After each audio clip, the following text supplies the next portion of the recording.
Olá, eu sou Andréa Gonçalves e fiz parte da equipe estratégica de uma escola pública de ensino fundamental na organização de um plano de ação para a melhoria da aprendizagem na competência leitora dos alunos. Para a elaboração de um plano de ação, primeiramente é interessante realizar um bom diagnóstico da situação da unidade escolar que aborde desafios e possibilidades. Assim, o plano de ação ao qual atribuímos o nome É Tempo de Ler surgiu a partir da análise por todos os atores da unidade escolar dos resultados da Prova Brasil de Língua Portuguesa e de avaliações internas. Por meio dessa análise, constatou-se que os indicadores de desempenho dos alunos nos anos finais do ensino fundamental, o nono ano, entre 2009 e 2011, apresentaram um significativo crescimento.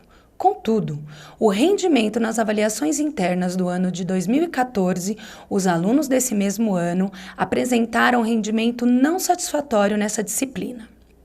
Diante desse cenário, decidiu-se propor ações estratégicas que pudessem contribuir na continuidade da melhoria na competência leitora e também que envolvesse todos os alunos da escola, a equipe escolar e a comunidade.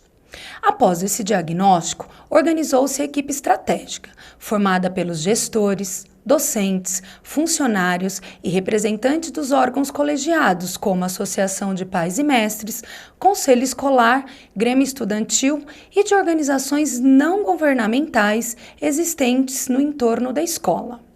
Assim, dentro de cada segmento, foram escolhidos, por meio do voto aberto, 2 representantes para participar na organização, avaliação e monitoramento do plano de ação proposto.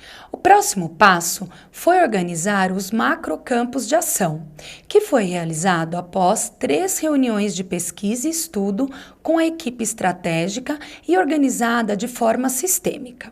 O primeiro macrocampo foi organizado pensando na avaliação diagnóstica, no qual ocorreram ações com foco na avaliação diagnóstica inicial, processual e final, tabulação e análise dos dados. O segundo macrocampo foi pensado com foco na formação para a equipe gestora, os professores e funcionários.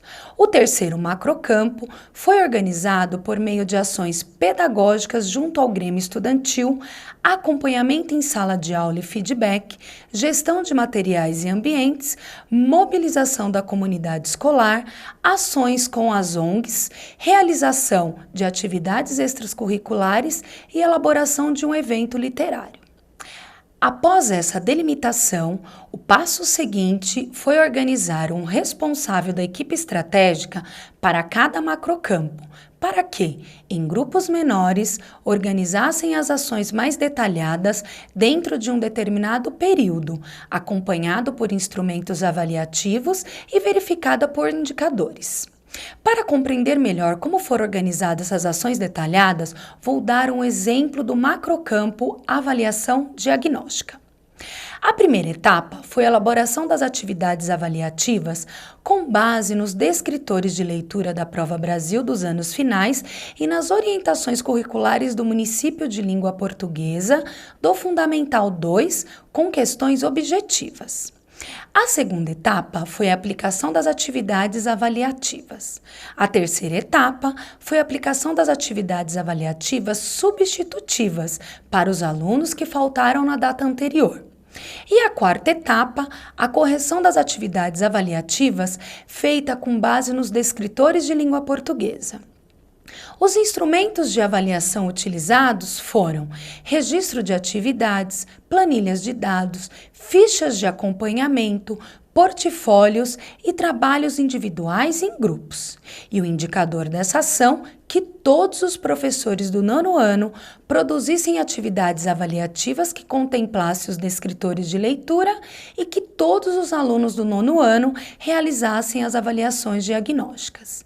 Dessa maneira, após 4 encontros, realizou-se uma reunião com toda a equipe estratégica para apresentação, apreciação e finalização de todas as ações pontuadas no plano. O último passo dessa produção foi a apresentação do plano de ação para a mobilização e sensibilização de toda a comunidade escolar para a questão da leitura, por meio de um evento com apresentações da equipe estratégica de cada ação e frases de impacto. E uma frase do Bill Gates, escolhida por um representante do Grêmio Estudantil, me chamou muita atenção. Ela dizia assim: meus filhos terão computadores, sim, mas antes terão livros. Sem livros, sem leitura, os nossos filhos serão incapazes de escrever, inclusive, a sua própria história.